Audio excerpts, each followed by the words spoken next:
پہلے تو پاشا صاحب یہ بتائیے گا کہ یہ جو تحریک انصاف کے خلاف جو کیسز آئے ہیں 6 ہیں اور یہ سنگین نوعیت کے کیسز ہیں، اس کا امپیکٹ کیا ہوگا، اس کو کتنی اہمیت دی جانی چاہیے، کیا نتیجہ اس کا نکل سکتا ہے؟ دیکھیں، ڈائریکٹلی تو کسی جگہ پہ وہ موجود نہیں تھے، اور یہ ڈیمانسٹریشن ہوئی اس وقت جب یہ اریسٹ ہوئے، اور اس کے بعد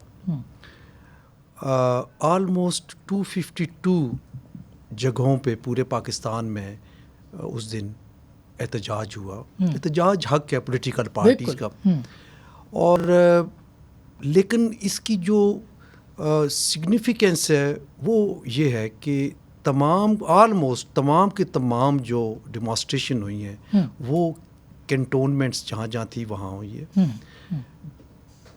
مثلاً GHQ پہ آج تک کوئی ڈیمانسٹریشن نہیں ہوا، نہ PTI کا نہ کسی اور پولیٹیکل پارٹی کا، لیکن اس دن GHQ کے گیٹ پہ ہوئی۔ اسی طرح کور کمانڈر ہاؤس، اس سے پہلے ہمیشہ جب بھی PTI کی کوئی ڈیمانسٹریشن ہوئی وہ لبرٹی چوک پہ ہوئی، لیکن یہ جلوس کی صورت میں لبرٹی چوک سے وہاں تک گئے، میاں والی میں، فیصل آباد میں وہ ایک ISI کا ہیڈ کوارٹر تھا وہاں پہ۔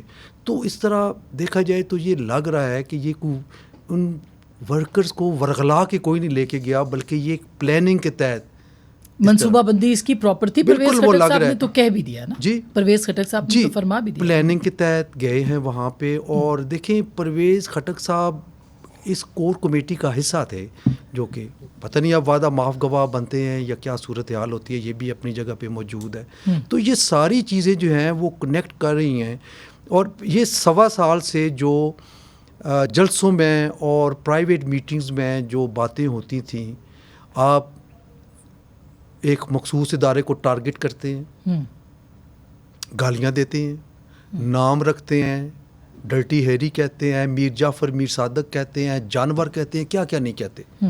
تو وہ ساری چیزیں ایک پورا مائنڈ سیٹ تیار کیا گیا، اور یہ دھماکہ ہوا 9 مئی کو شام کو۔ لیکن اب یہ جو کیسز ہیں، دیکھیں نا، 6 کیسز ہیں، سنگین نوعیت کے ہیں، دہشت گردی کے ہیں۔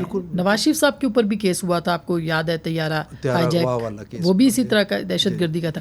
تو کیا اس کو ظاہر ہے اب وہ پولیٹیکل وکٹمائزیشن کہیں گے نا، وہ کہیں گے جی کہ یہ تو سیاسی انتقام ہے جو لیا جا رہا ہے۔ بالکل وہ کہہ سکتے ہیں، پولیٹیکل پارٹی کے سربراہ ہیں، لیکن جو میں نے ابھی اس سے پہلے آپ کو بتایا، یہ چیزیں بڑی امپورٹنٹ ہیں کہ ایسا کیوں ہوا اور ایسا کس کے کہنے پہ ہوا۔ دس از ویری امپورٹنٹ کہ یہ جہاں جہاں اکٹھے ہوئے کس کے کہنے پہ اکٹھے ہوئے، اور اس میں لیڈرشپ کے علاوہ اور کسی کا نام نہیں آتا۔ اور پھر دوسرے دن جب ان کو کورٹ میں پیش کیا گیا تو اس وقت کسی صحافی نے سوال کیا تو انہوں نے کہا کہ اگر مجھے پھر گرفتار کریں گے تو پھر بھی ایسا ہوگا۔ اس وقت تک کوئی ریگریٹ نہیں فیل کیا گیا، یا ایک لفظ تک نہیں کیا گیا، یہ کہا گیا کہ یہ غلط ہوا۔